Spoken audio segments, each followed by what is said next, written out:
In the beginning, there was chaos. The universe was a maelstrom of swirling energy and matter, without form or order. But then came Omneit, the divine ruler, whose very presence brought stability and structure to the cosmos. Omneit was not a mere mortal, but a being of immense power and wisdom.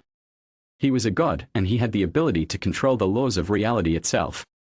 With a mere thought, he could create entire worlds, or destroy them in an instant. His power was absolute, and his authority unquestioned. For eons, Omneit ruled over the universe with a firm but benevolent hand. He shaped the stars and planets, guided the evolution of life, and ensured that the cosmos remained in balance. His subjects, both mortal and divine, looked to him with reverence and awe, knowing that he held the fate of all existence in his hands. But as time went on, some began to question Omneit's rule. They saw him as a tyrant, a being who controlled their every move and thought. They chafed under his authority and plotted to overthrow him. The rebels were a diverse group, made up of mortal beings from many different worlds, as well as some lesser gods who felt overshadowed by Omneit's power.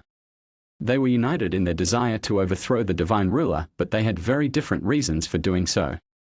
Some of the mortal rebels had suffered under Omneit's rule. They felt that he had taken away their free will and autonomy, and that he cared only for his own grand designs without regard for the individual lives of his subjects.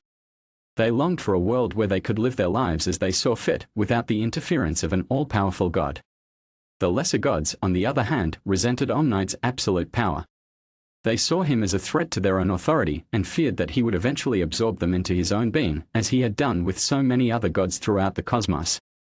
They wanted to break free from his control and establish themselves as independent beings once more.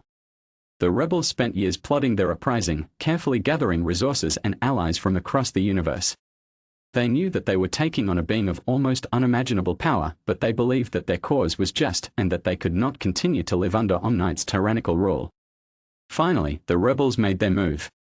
They launched a massive assault on Omneit's palace, determined to overthrow the divine ruler once and for all. Omneit was ready for them.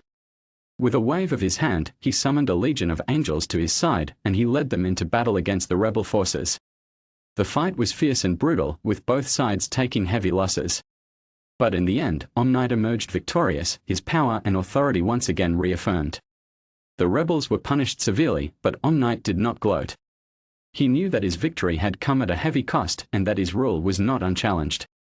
But he also knew that he was the divine ruler, the one who controlled the laws of reality itself, and that his power was absolute. And so he continued to guide the cosmos with wisdom and benevolence, secure in the knowledge that his authority would never be questioned again. But one day, a group of rebels discovered a terrible secret. They found out that Omneit could not be killed because he was reality itself. His body was simply a vessel for his consciousness, and he could transfer his essence to another body whenever he wished.